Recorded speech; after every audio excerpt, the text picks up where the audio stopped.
میرا جینا میرا مرنا الہی تیری خاطر ہو۔ اعوذ باللہ من الشیطان الرجیم، بسم اللہ الرحمن الرحیم۔ من كان يريد الحياة الدنيا وزينتها نوفي إليهم أعمالهم فيها وهم فيها لا يبخسون أولئك الذين ليس لهم في الآخرة إلا النار وحبط ما صنعوا فيها وباطل ما كانوا يعملون۔ من كان يريد الحياة الدنيا، جو شخص اپنے اعمال خیر سے محض حیات دنیاوی وزینتہا اور اس کی رونق حاصل کرنا چاہتا ہے، نوفی الیہم اعمالہم، تو ہم ان لوگوں کے ان اعمال کی جزا ان کو اس دنیا میں ہی پورے طور سے بھگتا دیتے ہیں۔ نوفی الیہم اعمالہم فیہا وہم فیہا لا یبخسون، دنیا میں کچھ کمی نہیں ہوتی۔ وہم فیہا لا یبخسون، اور ان کے لیے اس دنیا میں کچھ کمی نہیں ہوتی۔ اس آیت میں اللہ رب العالمین ایک اصول اور ضابطہ بیان فرما رہے ہیں۔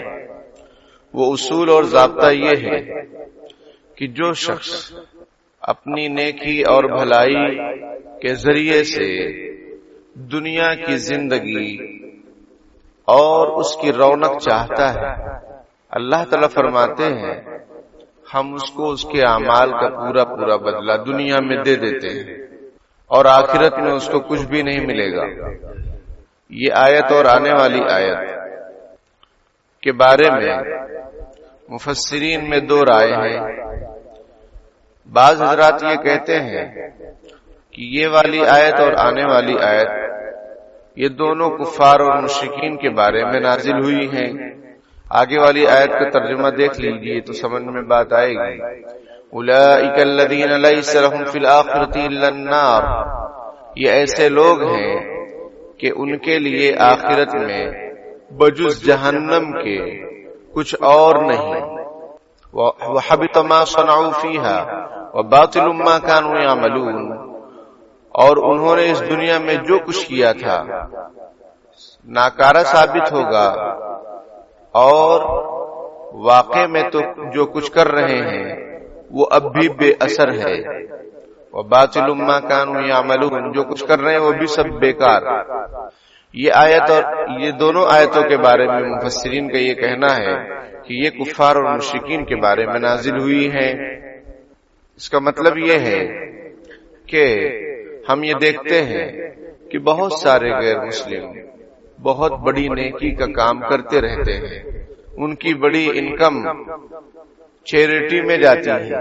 جتنا مسلمان چیریٹی میں خرچ نہیں کرتا ہے الا ماشاءاللہ، ہمارے یہاں کے غیر مسلم حضرات چیریٹی میں بہت زیادہ پیسہ لگاتے ہیں۔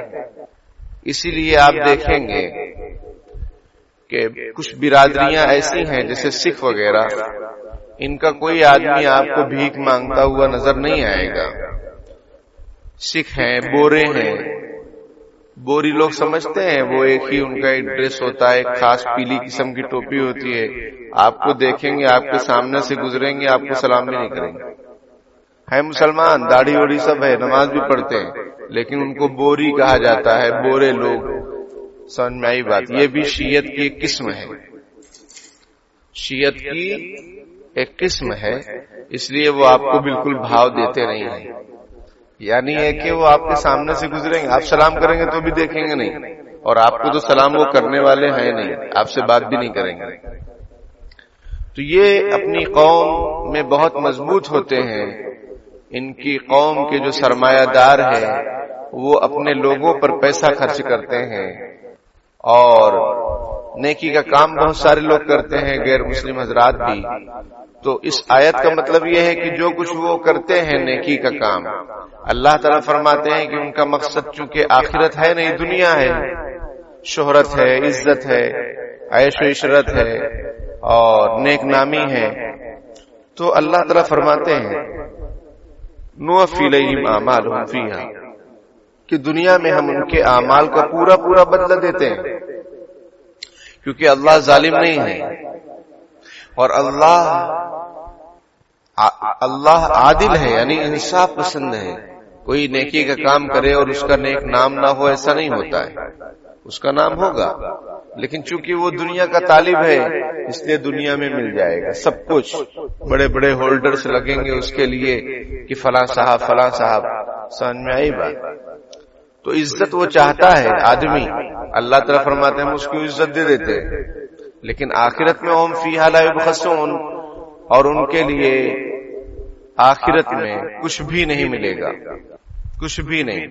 قرآن میں دوسری جگہ ہے من کان یرید حرث الآخرۃ نزد له فی حرثہ، کہ جو آخرت کی کھیتی کا طالب ہوتا ہے ہم اس کی کھیتی میں برکت دیتے ہیں، اس کی کھیتی کو بڑھا دیتے ہیں، مطلب اس کی محنت کو اور اس کے عمل کو قبول فرماتے ہیں۔ ومن کان یرید حرث الدنیا نؤتی منھا وما له فی الآخرۃ من نصیب، جو دنیا کی کھیتی کا طالب ہوتا ہے اس کو ہم دنیا دے دیتے ہیں لیکن آخرت میں کچھ بھی اس کو ملنے والا نہیں۔ یہاں پر دو آیتیں مفسرین بعض یہ کہتے ہیں کہ یہ کفار اور مشرکین کے بارے میں نازل ہوئی ہیں کہ وہ بھی نیکی اور بھلائی کا کام کرتے ہیں، ان سے کہا جائے کہ بھائی ایمان لاؤ، نماز پڑھو، لوگوں کے ساتھ حسن سلوک کرو، وہ کہتے ہیں ہم بہت سارا نیک کام کرتے ہیں، ایمان لانے کی کیا ضرورت ہے؟ وہ ایسا کہتے ہیں، اس زمانے میں بھی کہتے تھے، آج بھی بہت سارے لوگ یہ خیال کرتے ہیں اتنا دانی ہے اور اتنا جو ہے وہ لوگوں میں خرچ کرتے ہیں اور اتنی ہاسپٹل بنوا دیے اور اتنا کیا سے کیا کر دیے۔ آدمی بعض کچے مسلمان جو ہیں وہ بھی یہ سمجھتے ہیں کہ کتنا اچھا آدمی ہے، اتنا اپنے قوم کے لیے بھلا کر رہا ہے۔ وہ اچھا آدمی ہے دنیا کے لیے، آخرت میں ایمان کے علاوہ کوئی چارہ نہیں۔ ایمان اگر نہیں ہے تو آدمی اچھا نہیں ہے پھر آخرت کے اعتبار سے۔ دنیا میں اس کو جو چاہیے عزت شہرت مل جائے گی، سمجھ میں آئی بات، اس کو ایوارڈ سے نوازا جائے گا۔ کامٹی والوں کو بھی ایوارڈ سے نوازا گیا کہ صفائی ابھیان میں آگے ہیں، سمجھ میں آئی بات، تو ایوارڈ مل جائے گا اس کو، اور پتہ نہیں کیا کیا راشٹرپتی کے ہاتھ سے مل جائے گا، لیکن آخرت میں کچھ ہونے والا نہیں ہے کیونکہ ایمان نہیں ہے۔ اس کی مثال ایسا سمجھیے کہ جیسے زیرو کی جو ویلیو ہے وہ صرف زیرو ہونے سے ویلیو نہیں ہے، وہ کسی آنکڑے کے بعد ہونا ضروری ہے۔ اس کا 1 کے بعد 0 آئے گا تو 10 ہوگا، اور 10 کے بعد 0 آئے گا تو کیا ہوگا؟ 100 ہو جائے گا، کیونکہ اس کے پہلے ایک نمبر ہے، اس لیے 0 کی ویلیو بڑھ رہی ہے۔ تو مومنوں کی مثال ایمان کے ساتھ نیک کام کرنے سے دنیا آخرت میں ان کو عزت ملتی ہے، کیونکہ ان کے پاس ایک نمبر ہے، یہ 2 نمبر جو بھی لے لو اس کے بعد 0 لگ رہے ہیں تو ویلیو بڑھ رہا ہے۔ اور اگر صرف 0 ہو تو کوئی حقیقت نہیں ہے۔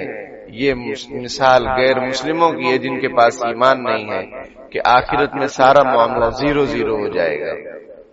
دوسرے بات مفسرین یہ کہتے ہیں کہ نہیں، یہ مسلمانوں کے بارے میں بھی ہے یہ آیت، کہ جو مسلمان اپنی نیکی سے یہ سمجھتا ہے کہ اس کو دنیا کی عیش و عشرت نیک نامی مل جائے، آخرت کی فکر نہیں کرتا ہے، تو دنیا میں اس کو عزت ملے گی، لیکن آخرت میں فوری طور پر اس کو جنت نہیں ملے گی، آخرت میں اس کو جہنم کا سامنا کرنا پڑے گا، سزا بھگتنے کے بعد پھر جنت ملے گی۔ کیونکہ یہاں پر ہے اولئک الذین لیس لہم فی الآخرۃ الا النار، کہ ایسے لوگ ہیں کہ ان کے لیے آخرت میں صرف عذاب ہے، جہنم ہے، اور انہوں نے جو کام کیا اور جو کر رہے ہیں سب بیکار۔ کیوں؟ اس لیے کہ آخرت نہیں ہے پیش نظر، اس لیے کہ اللہ کی رضامندی نہیں ہے، اخلاص للہیت نہیں ہے، یہ شریعت اور سنت کے مطابق کام نہیں کر رہے ہیں تو بھی سب بیکار ہو جائے گا۔ کیونکہ آپ کو معلوم ہونا چاہیے کہ عمل صالح یعنی نیک عمل کے لیے 3 شرطیں۔ نمبر 1، اللہ نے اس کام کا حکم دیا ہو۔ نمبر 2، نبی اکرم صلی اللہ علیہ وسلم کے طریقے کے مطابق وہ نیک کام انجام دیا جائے۔ برتھ ڈے کو ہم کیوں منع کرتے ہیں؟ برتھ ڈے منانے کو ہم کیوں منع کرتے ہیں؟ کیک کاٹنے کو اسلام کیوں منع کرتا ہے؟ بھائی ہمارے نبی سے ثابت نہیں، کسی بزرگان دین سے ثابت نہیں. کیا آپ نے کہیں پڑھا کہ بابا تاج الدین اولیاء رحمۃ اللہ علیہ وہ اپنا برتھ ڈے مناتے تھے, کیک کاٹتے تھے؟ تو جب نہیں تو نہیں, نہیں تو نہیں, وہ عمل صالح نہیں ہو سکتا ہے. عمل صالح کے لیے 3 شرطیں, پھر سے سنیے اچھے سے, بہت ضروری چیز ہے. نمبر 1, وہ اللہ نے اس کام کا حکم دیا ہو. نمبر 2, وہ کام سنت کے مطابق کیا جائے, آپ صلی اللہ علیہ وسلم کے طریقے کے مطابق کیا جائے. کوئی یہ نہیں کہہ سکتا کہ یہ کام ہے, اس میں مجھے سمجھ میں نہیں آ رہا ہے کہ سنت طریقہ کیا ہے. ایسا ہے ہی نہیں. جو بھی نیک کام ہوگا اس کا طریقہ پراپر اسلام میں موجود ہوگا. کوئی بھی کام لے لیجیے آپ, کپڑا پہننا ہے, جوتا پہننا ہے, سونا ہے, جاگنا ہے, چلنا ہے, پھرنا ہے, جو کچھ بھی ہے اس کا طریقہ موجود ہے. یہ درس و تدریس کا طریقہ موجود ہے. اصحاب صفہ کا چبوترا مسجد نبوی میں آج بھی موجود ہے کہ جہاں صحابہ کرام بیٹھتے تھے, علم حاصل کرتے تھے. آپ بھی علم حاصل کر رہے ہیں مسجد میں بیٹھ کر. ایک طریقہ موجود ہے کہ نہیں؟ کیسے ہی چلتی کا نام گاڑی ہے. یہ اسلام کی حقیقت نہیں ہے. دیگر مذاہب میں, دیگر دینوں کے اندر جو ہیں, بہت سارے دنیا میں مذہب ہیں, ان کے یہاں کوئی پراپر طریقہ موجود نہیں ہے. جس کا جو دل چاہتا ہے کرتا ہے اپنے حساب سے. مالداروں کا الگ تہوار ہوتا ہے, غریبوں کا الگ ہوتا ہے. ہمارے یہاں ایک ہی صف میں کھڑے ہو گئے محمود و ایاز, نہ کوئی بندہ رہا نہ کوئی بندے نواز. سمجھ میں آئی بات؟ اسی کو ایک شاعر مزاحیہ نے اس طرح سے بنا دیا کہ ایک ہی صف میں کھڑے ہو گئے محمود و ایاز, جوتا لے کر بھاگ گیا سرفراز. سمجھ میں آئی بات؟ تو ہمارے یہاں کوئی بھید بھاؤ نہیں. کوئی کیسا بھی آدمی ہو, کتنا غریب ہو, کھانے پینے کا ٹھکانہ نہیں. لیکن اسلام میں اگر اس کے اندر کوئی خوبی ہے, اس کے اندر کوئی کمال ہے علمی عملی, تو وہ آگے ہوگا. حضرت بلال حبشی رضی اللہ تعالیٰ عنہ کا خاندان بیک گراؤنڈ کوئی کچھ پتہ ہی نہیں, وہ صرف غلام آدمی تھے, لیکن مؤذن رسول کہلاتے ہیں. بلال مؤذن الرسول یہ لکھا جاتا ہے کتابوں میں. بلال تو بہت ہیں, لیکن یہ بلال وہ ہیں جو رسول اللہ صلی اللہ علیہ وسلم کے مؤذن ہیں, جنہوں نے کعبے کے اندر سے چڑھ کر جب مکہ فتح ہوا تو انہوں نے اذان دی. تو بتائیے, یہاں کوئی ایسا نہیں کہ بہت مالدار, بہت شریف, بڑا خاندان, اس کی عزت ہوگی, وہ پہلی صف میں بیٹھیں گے, باقی جو ہے دوسری صف میں بیٹھیں گے. ایسا کچھ بھی نہیں. جو پہلے ہے الفضیلۃ للمتقدم, آگے آنے والا پہلے آنے والے کو فضیلت ہے. یہ نہیں کہ میں پہلے آؤں اور مجھے کوئی اٹھا دے کہ چلو ہٹو سرپنچ صاحب آ رہے ہیں. ایسا کچھ بھی نہیں. کوئی بھی صاحب ہو, وہ لائن میں لگیں گے, ترتیب سے بیٹھیں گے.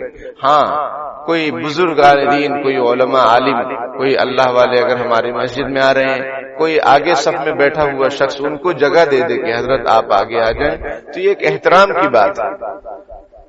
وہ بزرگ کے لیے بھی کچھ وہ نہیں ہے کہ ہاں نہیں جگہ خالی ہی کرنی پڑے گی, ایسا کچھ بھی نہیں. اور وہ امام اگر حافظ صاحب ہے اور کوئی بہت بڑا علامہ آ گیا, سمجھ میں آئی بات, تو بھی امام حافظ صاحب ہی رہیں گے. ہاں, اگر حافظ صاحب کہیں کہ حضرت آپ نماز پڑھا دو, وہ ایک الگ بات ہے, وہ ان کا ظرف, ان کا دل. تو بہرحال یہ دین ہے, یہ اسلام ہے.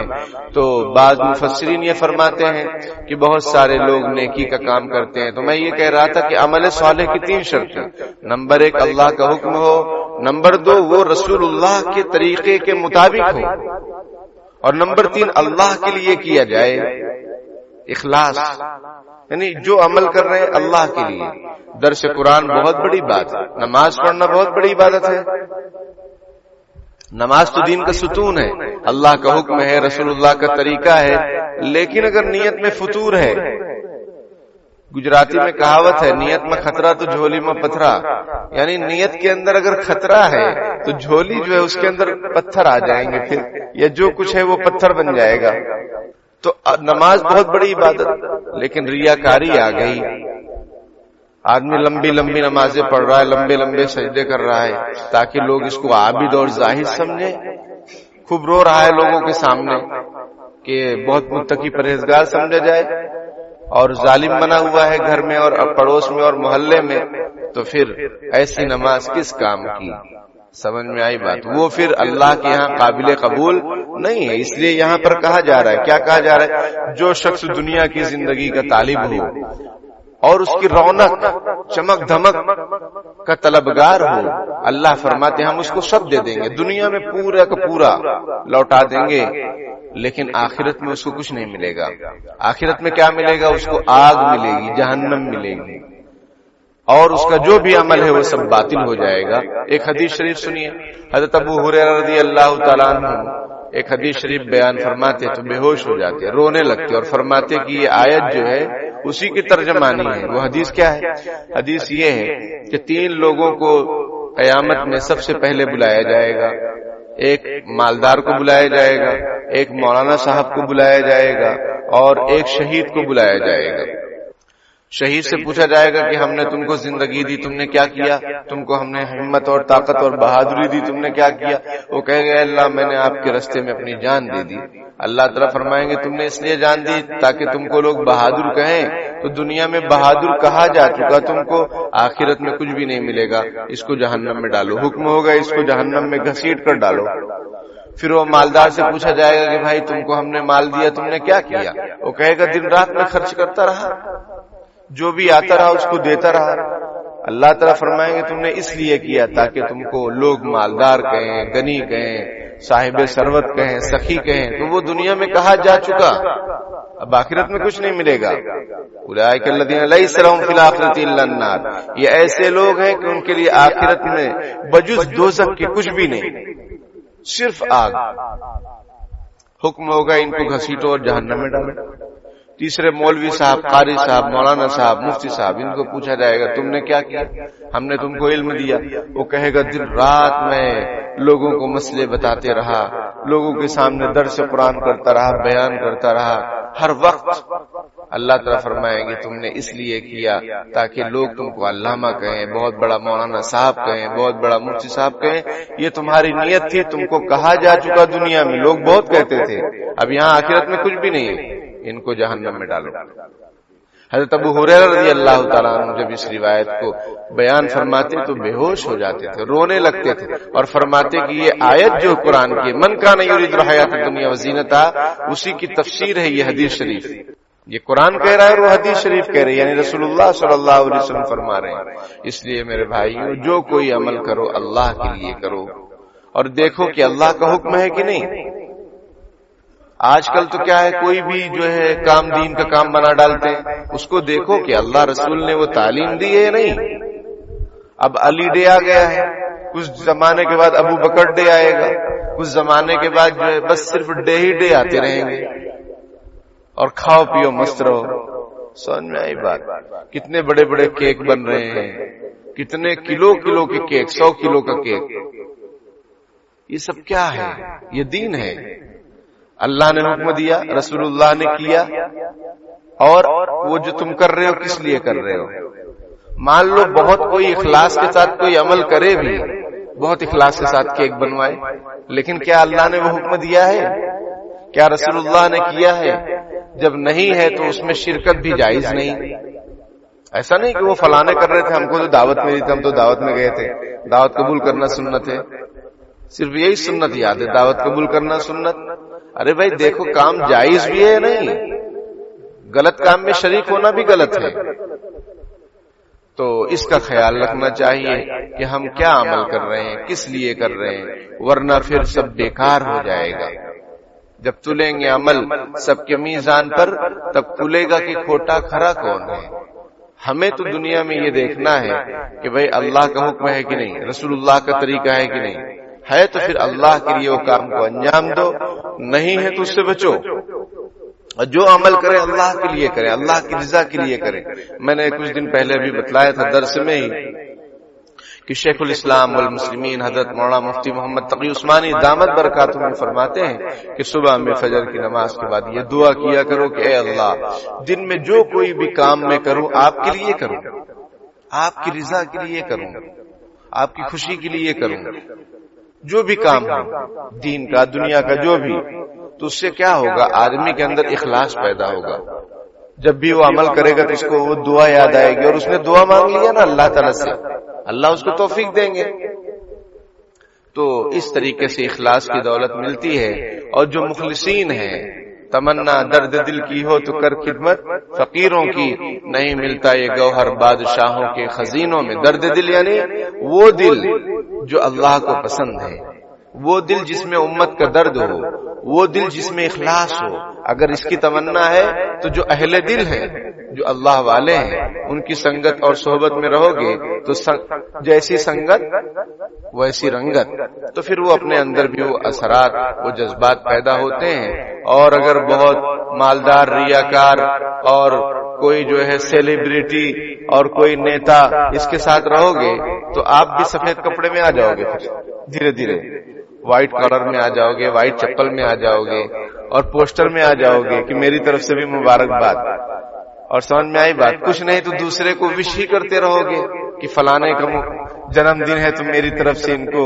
یہ کیا سب جو ہے ڈھونگ رچا رکھا ہے مسلمانوں نے. اور جو ہے سونے کی انگوٹھی پہننا حرام ہے، وہ انگوٹھی پہن کے سب دکھا رہا ہے. بھائی سونے کی انگوٹھی مردوں کے لیے حرام ہے.